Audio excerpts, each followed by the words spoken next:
Right, we're back. Bitcoin has been hitting an all-time high. Some coins have been rugging. Solana coins have been launching at $1 billion market cap. It's just a bit crazy. If this is the first time on this channel, my name is Spear. In this video, I'm going to be a little bit of a chat. I won't lie, which in these crazy times, is probably the most necessary thing. I'm going to be speaking to you guys about a few tokens which I've invested in, sold, invested in, cheating in and out, and then I'll be speaking to you guys about long-term plays that I'm playing out in terms of this long-term bull run. So sit back, relax, and let's get into it.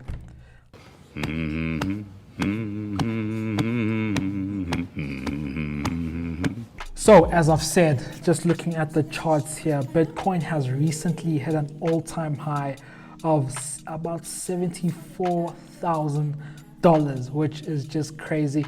It's amazing because what it does do is just that retail market and the normal person on the street gets to know about Bitcoin when it hits these all-time highs. More inflows in the space. Besides the ETFs that have been inflowing into the market, you get the normal person now looking and thinking about and researching what is Bitcoin, what's Ethereum, what's this whole cryptocurrency thing, and then starts to find ways in terms of how to invest in the space. As you can see here, Bitcoin hitting 74,000. That's insane. So that has just propelled everything else to go crazy. I mean, I spoke about let's speak about this before I move on. You get there's this Solana token which launched a couple of days back. I'm recording this on the 18th of March. So a couple of days back, the Solana token launched. Book of Meme. Boom. It launched at $1 billion market cap, which is just crazy. It's gone down now, which is inevitable. It's still sitting at 631 million market cap. I don't even know what this coin does. Let me just go to the website quickly, see what it does. Yeah, this this is insane. But anyways, it just looks like another meme on the Solana chain, but that was just something that was crazy that was happening recently. Another token which just launched at a ridiculously high market cap was the Slurf token, which on Twitter people have been speaking about it a lot, and it's currently sitting at $500 million market cap. Solana as well, I think it launched at about 400, which as well, it's just insane, you know. So a lot of things have been happening, and which made me think about all the things that I've been missing out on and my strategy in terms of how I'm able to miss out on things. Because at this point, I miss out on so many things that it has to be a strategy. I had to go back, reflect on what I'm doing wrong. So I always like to speak about the good things, but I also like to counteract that with the times where I took an L. So this is the times where I took an L. I had not recently, but I think about last year, I found out about this Toshi token on the Base network. So I've been investing in and out of this token, trying to time the market every single time to no avail. I'm never able to actually time it. So I had to reflect on it, see what I was doing wrong, and change that up. So what I used to do, right, is think I'm a day trader for some reason, invest in and out of projects, trying to time the peaks, trying to time the bottoms of project. But as I'll share with you guys now, I'm never able to time it perfectly. So here's an example here, Toshi. I heard about this token about last year. I think the market cap around that time was about 30 million, you know, and now it's sitting at 113 million market cap. So let's say, I forget the exact period where I invested in it. Not a lot, but I invested into Toshi, I think maybe around the December period when the market cap was still around $30 million. So then towards the middle of December, it started going down, and I was like, no, what? This thing is going down. Let me sell all my holdings in the coin, and then I sold everything. But as soon as I sold everything, it shot immediately up. So while it was going up, I caught it towards the peak of almost the top, and I bought again. Like, I took the money that I had, went back in, bought again. And as soon as I bought, it started going back down. And as soon as it started going back down, what did I do? I sold again.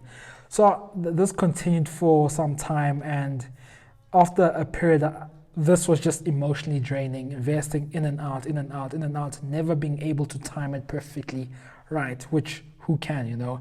So after a while, I was like, you know what, I'm not able to do this thing, I'm not able to time it perfectly, let me just leave it alone. That was at 30 million market cap. Today, we're sitting at 113 million market cap, almost 3x, 4x-ish. So in hindsight, looking back at this, I have to analyze it. I have to retrospect and think. I have to think about, you know, what did I do wrong? What did I do right? All I had to do was hold. That's all I had to do. Actually, not even hold. I had to do nothing. Just chill, go about my life, just do nothing. The second coin, I did the same thing with it, was BaseGod.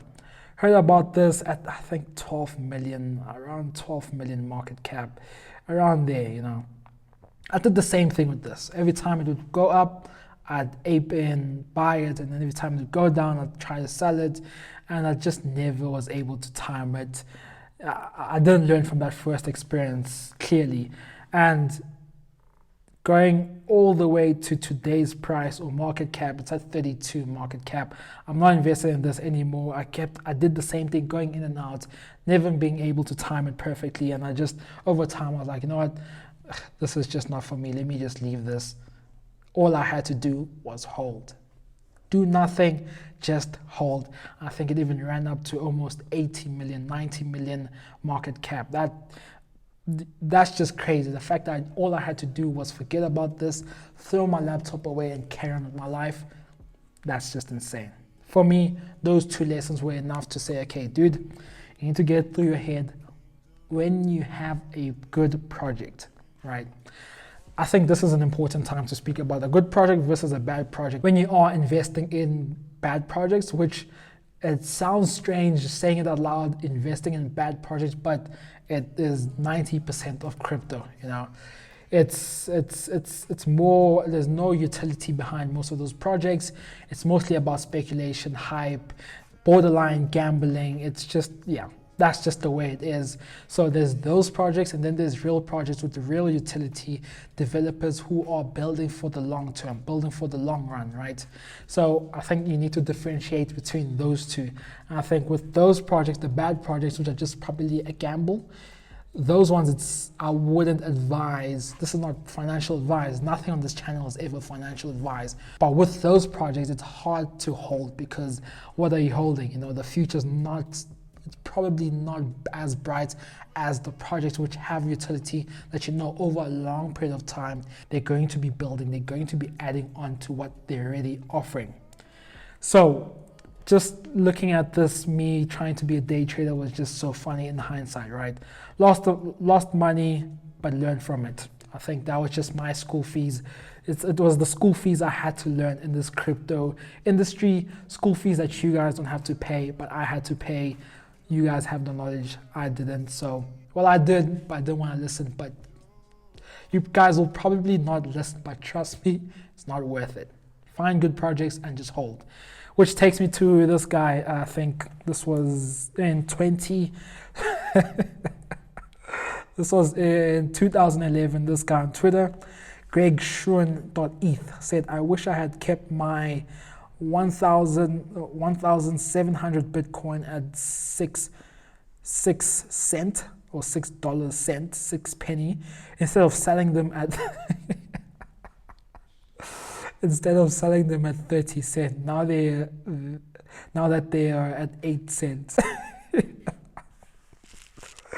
This was in 2011, and he was crying about selling it at, what is he crying about? He's crying at selling it at 30 cents instead of 8, which is just crazy. I actually looked at this and extrapolated it. If he had kept all those amounts of Bitcoins, he would have had over, I think, $140 million today, which is just scary to even think about. I hope this man is good. So now I'm going to be speaking about the projects that I'm invested in for the long term. And what I'm doing with these projects, I'm just holding, doing nothing. I want to forget about them, that I'm invested in them. When they do go down, if anything, I invest even more. I'm holding them for the long term. So on this channel, I've spoken about 100. I think I got into 100 coin about, I think it was around this period here. I think 1.5, yeah. 4015, around here. So this was August, September last year, and as you can see, it's done extremely well. Did I think it was around the 10x here, came back down. So that's when I learned my lesson here. When it came down here, it went down dramatically.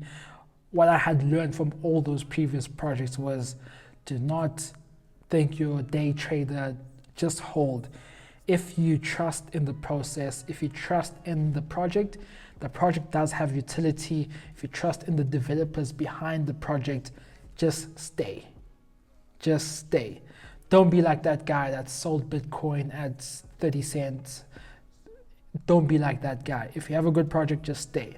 So that's what I did. I just stayed, and eventually there was ups and downs, everything in between is just noise, and we've recovered a bit. We're currently sitting at this 0.00012. So that's my intention with this one, just holding it for the long term. Another coin which I haven't spoken about on this channel is Bias. This Bias token is by the same developers which did develop 100. I'm also invested in this token for the long run. That's the only projects I'm looking for nowadays. Trying to be a day trader, buying, selling. It's just too much emotionally. It's just too much. So I've been holding this project for a while now, and as you can see, it's done amazing. There was a time where it was up 10x. It's now down, I think, at about 5x, but still doing extremely well. So the thing is, with this token, I'm even on the Telegram group. One thing I've said previously, if you are wanting to invest in a token, go in the Telegram group, see what the developers are talking about, see what the developers are planning. You'll get a sense if they are here for a long time or just a good time. So I've been on the Telegram group for this token. I've been seeing that over time they're looking to build more utility. So this coin, what I love about this coin, so I'm a real estate guy, you know. I have a YouTube channel which is based on showcasing luxury properties around South Africa. I've also just launched a new real estate company in South Africa, so I'm heavily into the real estate world. So these concepts that these developers are bringing to crypto are just amazing. So just going to the website of Bias, just go to the website, you'll see for yourself, do your own research about everything that I'm talking about. But one of the most important things, or the most attractive things for me, is that 1% of all transactions go to the holders of a token. For me, that is just insane. I've just never heard about anything like that. It's not staking, right? I've staked tokens before and then unstaked, and then by the time I've unstaked, I realized there's a 30-day lockdown period. I can't get my funds anymore, but they've been unstaked, which is just like, I'm not reaping the rewards, but I'm also not getting the benefits of holding it or staking. It was just a mess. But with this one, I'm not staking, but all I'm doing is just holding and doing nothing. And for every single transaction that happens on the network, it's 1% to all the holders, which is just insane, right? So one thing they've recently done, and this is the first time I've ever done this, is invested in an NFT. But I think I'll speak more about this in the next episode, where I speak about these NFTs and what they do. And because I'm a real estate guy, and one thing I've always wanted to do is own real estate properties for the rental aspect of all these properties. Every single month, the tenants pay you rent, and then you just have to manage the entire development or entire building or entire property. What you have here with these NFTs, I'll go into more detail about how you buy it, the details behind it, how it works, what you need in the next episode. But just briefly going into it, these NFTs, they're called Dino BDs, which is a digital asset. It's like real world assets. And how it is like that, I saw I think last week, Larry Fink of BlackRock was speaking about real world assets. And that's just a buzzword nowadays. So just going into what the utility behind these NFTs are. Just every time someone transacts on the network, you get a cut. So anytime someone transacts, buys, sells, does just anything, it goes both sides.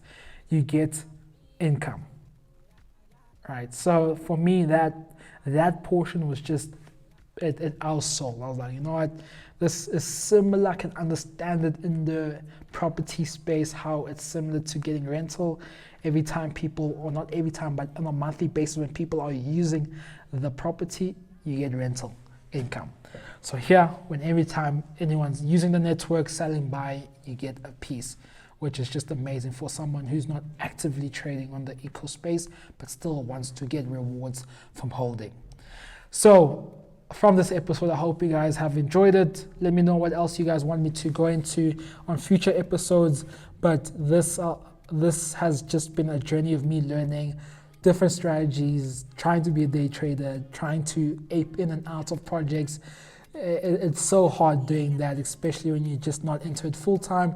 Whereas if you're finding good project where you can trust the project, trust the developers, there's utility in the project, you know you can just hold it and you can sit back, relax, and you know that over a long period of time, it's going to increase.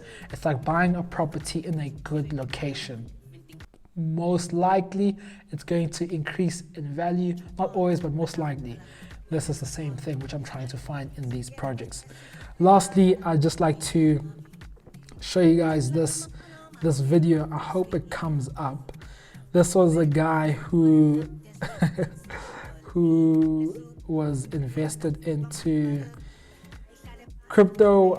I forget what year this was, but he was so excited about, let me see if I can play this video on screen. He was so excited about Bitcoin breaking an all-time high of $100. So I'll leave you with this video. Hope you enjoyed it. I'll see you on the next one. Take care. Here watching history be made. Bitcoin is now up to $111. It's an all-time high, and it's continuing to rise. I've seen it break 3 times today. It went up to 110, and this is the highest that it's been. It's ridiculous.